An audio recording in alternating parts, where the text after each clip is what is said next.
Once upon a time in a giant city, the biggest, busiest city you could imagine, there were loud noises all day long from honking cars and from people rushing to get home after a hard day of work. Tall buildings scraped the clouds and colorful neon signs flashed all day and night. In the middle of it all sat an old clock tower, its hands ticking away the hours. And on top of this tower, 4 birds shared their dreams. "We have to help him," said Tico. But before any of the Sky Friends could take action, a large shadow fell over them. A strong wind ruffled their feathers, and when they looked up, they saw a fierce hawk circling above them. Sunny stood on top, facing the wind. "Listen," he shouted. "People of the city, come to the square now." Meanwhile, Grizzle flew around watching them. He tried to scare people with fake cries of danger, to steal their food and to chase the Sky Friends away. But no matter what he did, the Sky Friends stayed strong. Then he flew down and met the others in the square. "You might be popular, but you're just a bunch of weak little birds. I am the strongest bird in the city. Nothing can stop me."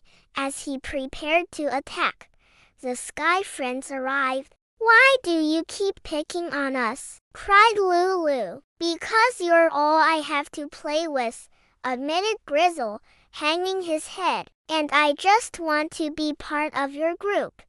But you're always too busy." "Well, why don't you join us?" suggested Sunny. "We have a new project in the park. We are planting flowers and trees." "Really?" said Grizzle, surprised. "Do you want me to help?" "Of course," said Sunny. And from that day on, the Sky Friends became the Sky Heroes, brave and kind, helping others, saving the day and reminding everyone that even little birds can change the world. Soon, thousands of people had gathered. "Why are you here?" asked a man. "We want to help," chirped Sunny. "But how? You're so little." "Exactly," said Sunny. "So listen carefully. We ask you to bring some grain, water and seeds to the square. Then we'll take them to the birds and animals in the forest who don't have enough food during winter." The people agreed, and soon the square was filled with sacks of grain, buckets of water and packets of seeds. The Sky Friends divided everything into smaller piles and flew as many supplies to the animals in the forest as they could. When they finished, they returned to the city and told the people about the hungry animals they had seen. "I never thought we could make such a difference," whispered Tico, amazed. It was Grizzle, the meanest and most selfish bird in the city. "Good afternoon, Sky Friends," he cackled. "Out for more charity work, are you?" "Yes," said Sunny bravely. "And you?" "Just taking care of business," sneered Grizzle. "That means hunting birds smaller than me. You helpers are such a nuisance. You don't know what real strength is." Before any of the Sky Friends could reply, Grizzle swooped down and snatched the poor squirrel right out of the tree. Then he flew away, laughing loudly. All the Sky Friends could do was watch him go. They were shocked. No one had ever dared to hurt them before. They felt scared, angry and helpless. "That bully!" cried Lulu. "I wish we were stronger like him." "We don't need claws or sharp beaks," said Sunny, shaking his head. "We're stronger because we help each other and the people in this city."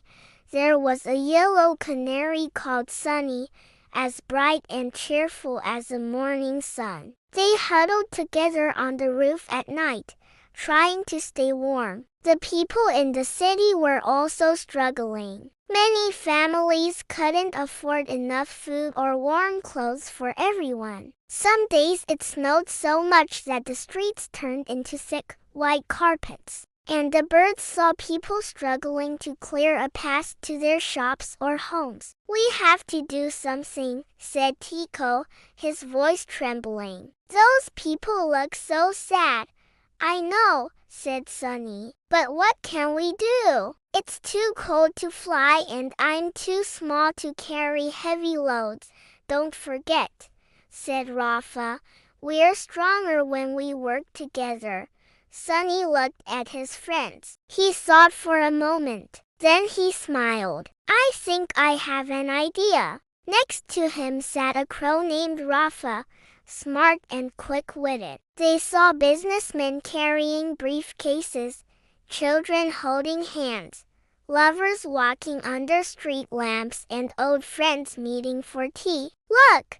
chirped Tico one day, pointing his wing. "Down there in the square, people are planting flowers in the park. Imagine how beautiful the whole city could be if we filled it with flowers instead of smoke."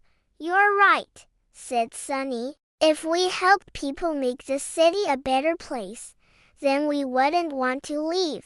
"But how?" asked Lulu. "We're just little birds." Suddenly, they heard a shout. A little girl had dropped her kite and it was floating away over the roofs. "Quick," said Rafa, "let's help her." Sunny flew toward the kite, guiding it gently with his beak until it landed softly on the ground. The girl cheered and thanked them. Then she took out some crumbs from her pocket and fed the birds. "You're good at this," said Tico, eyes shining. "Helping people makes me happy." "Us," corrected Rafa. "We're a team." So the birds flew around the city all day, looking for ways to help. They guided a man who was lost. They helped a woman retrieve her hat from a tree. They even chased away a naughty cat who wanted to eat a family's pet parrot. Wherever the birds went, they spread happiness and friendship. People started calling them the Sky Friends. Opposite them were two pigeons, sisters Lulu and Mia, gentle and kind. Finally, on the edge of the roof sat a tiny sparrow named Tico, always busy making plans and drawing pictures. "If only we could leave this city," sighed Lulu one day. "All I see here are gray walls and dark smoke." "Oh, to be anywhere but here." "But why?" asked Tico, tilting his head. "What's wrong with this city?" "Everything," said Rafa, flapping his wings. "It's too crowded, too noisy, and there's not enough food." "Well, I like the busy streets," said Sunny. "There's so much to discover, and besides," added Tico, "we can't fly far. We're just little birds who can still dream big," said Lulu, smiling. Every day, the friends watched the people hurrying along the streets. One day, while flying through the park, they saw a squirrel stuck on a thin branch, shivering in the cold winter wind. But as days passed, the Sky Friends began to feel the harsh winter winds. The next day, the Sky Friends flew to the tallest building in the city. From then on, the Sky Friends continued to help everyone and anyone they met, sharing and caring for each other and spreading warmth and friendship wherever they went. One day, Grizzle decided to challenge them again. He flew onto the clock tower and shouted,